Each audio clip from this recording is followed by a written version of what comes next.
All right, it's Dave Lockwood with Remove It Pro's Demolition, and we're down here droning the whole island, and we're showing you what Hurricane Debby did, and what kind of a mess it left us. Although it wasn't a hurricane down here, it still left a mess. Look at this.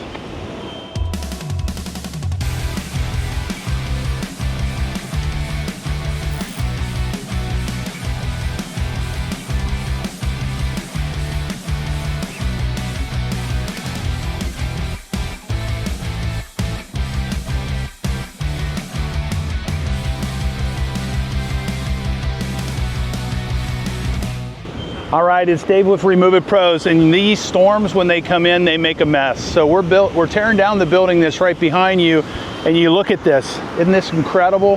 But at any rate, we're going to be taking this building down the next month or two, and I don't know, I want you to take a look at what we're doing all the way down the island. We're going to show you the mess that these storms make and how it resculpts the whole island. We lose so much sand, it's not funny. Back here, there used to be a 6-foot berm. The berm's gone now. It's pretty much gone all the way down the island, and it's gotten washed away. The relentless wind coming in, and this water here was all the way up there if you watch our other videos. So it's such a huge difference. That's like 10 foot of water. And look at the mess.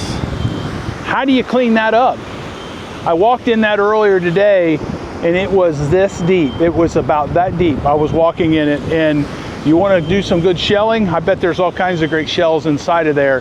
That's it's like a seaweed. It doesn't stink. It's not red tide. It's only on part of the island, but what a mess. So these storms, what they did is it beats all that stuff, the relentless pounding of the waves, and it makes all this stuff, it dislodges it, and it pushes it up onto the beach. So if there's any Hurricane Ian debris that's left over, it's probably on the beach now, because we had like 4 days of just relentless boom, boom, boom. Right now the wind is probably around 20 miles per hour. Yesterday when we were up inside of the Strandview, if you look at the Strandview over here, when I was standing in one of these windows here yesterday, it was like 30 miles per hour. It was blowing so hard. This is the day after Debby. If you really look at it, we got pounded by rain this morning. Really, the tail end of Debby is all the way up in Georgia, and we were still getting beat by one of the rain bands. It was unbelievable. Some of the rain this morning, it was raining so hard. I don't know how to explain it. It was just raining so hard. You could look outside, and it was almost like there was a fog outside, and it was hitting my roof so hard. It was just, I don't know, it's mind-boggling how powerful Mother Nature is. Now look at that. We never have white caps. You see all the white caps out here? So we had those white caps, and where I'm standing, if you look at the elevation over there, there was water this high coming all the way up. Well, maybe not this high, maybe this high, coming all the way up to the edge of this seawall that you see that's built and it's kind of partially covered. And we had days of it. The Strandview there that we're tearing down, if you look underneath it, there's all kinds of water underneath it right now, and it didn't have any water in it at all. So the water was actually rushing through over here at the end of the pool and going down and underneath the building. So unbelievable. Some of the water, some of the ocean was actually going over some of these lots and getting onto the street. The streets were flooded. They couldn't, the storm drains couldn't handle the amount of volume of water that we were getting. There are quite a few places down here in the lower end of the island that got flooded. There's some houses that are on the bay side that got flooded. I was just talking to one of my neighbors. They had bay water come up and into their pool on the bay over there to get in their house. But so it's pretty significant. This kind of stuff, it's discouraging if you live here, because it's only 1% of the time, but it gets old, you know. I'm never leaving, but it gets old. I'd rather not have to deal with this. My house, if it came up another 2 foot, it would have been in my house. My next door neighbor, who's been here since the 1970s, he said it never gets above my pool. And since he said that, we've had a bunch of events and it's never gotten above that, except for Ian. And Ian was 6 foot of water in my house. So that would have been 16 foot of water there. The elevation of my house is about 10. So at any rate, this is This is Remove It Pro's Demolition, and what we're going to do is we're going to drone this whole island, the whole beach, just to show you what Debby did to our beaches. Okay, so I also know one other thing. Down at the other end, they were starting to dredge and they're starting to pull sand up onto the beach, and I heard all of that's gone. So it got all washed away by the storm. So, and they also had to pull their equipment back in. They have a big dredging project going on that's starting here any day, and they're bringing sand up onto the beach. There's a place way down there where one of the buildings is actually jutting out into the Gulf of Mexico because the sand has eroded away, and they're going to put like 200 feet or 300 feet of sand. They only expect for about 100 of it to stay in place. But that's down at this end, that's the southern end. The southern end didn't get impacted as much because there's just, it's a higher elevation. And so at any rate, it's Remove It Pro's Demolition. Thank you for watching, and if you need demolition services, 239-333-7678, www.removeitpros.com, and thank you for watching. So this is Bowdage Point. Okay, and what we're doing is we're going to go down and just show you what's going on in the beach. So you see that excavator out there? You see that black thing there? What that is they are putting dredging pipes into the ocean, and the dredging pipes are so heavy they got to use the excavators to do it.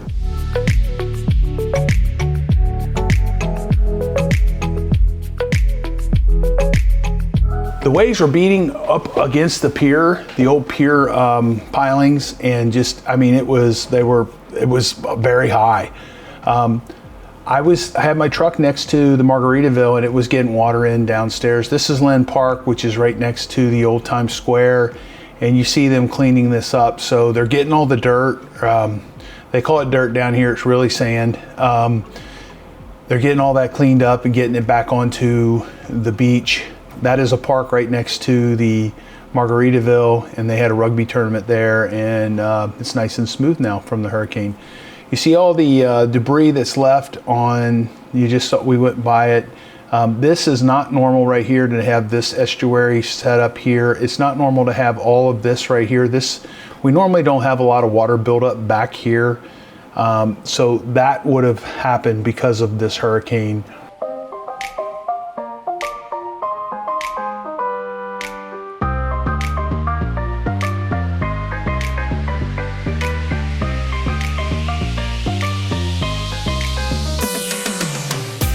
This is that illegal parking lot. I don't know the guy, Navarro's his name, something like that. Well, anyway, he's got a lot of water standing there.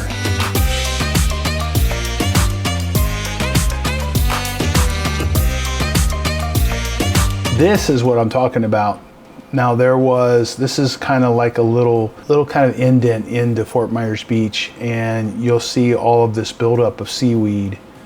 And like I said earlier, some of it's kind of spongy to walk on. I was stepping on it, and some of it was 2 foot deep. And when you step on it, you go all the way down to the sand. It's like really loose. It's definitely not, it's not red tide. And it looked like the tide was coming up, and it looked like it was washing some of it back out. I'm not sure if if Mother Nature's gonna take care of this herself, or if we're gonna have to come clean it up. Right down there, right there is the Strandview. That's the one we're tearing down. Right there's Newton Park. And I don't see any big ruts where the storm would have pulled a lot of sand and created ruts going out into the water.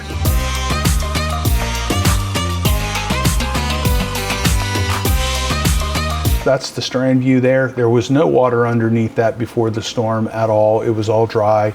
And this, I saw the water going up and over this berm here and into the building. I haven't really heard anything for this. This building is condemned and is going to be torn down. The pool didn't have much water in it either, but it does now. So we're going on, heading on towards the south end of the beach. This is where the beach gets really, really wide. And we're looking up there. Look at how flooded the That's the Catholic Church. That whole property is flooded and the water is sitting. I'm not sure that it would have been high enough to get into the buildings there.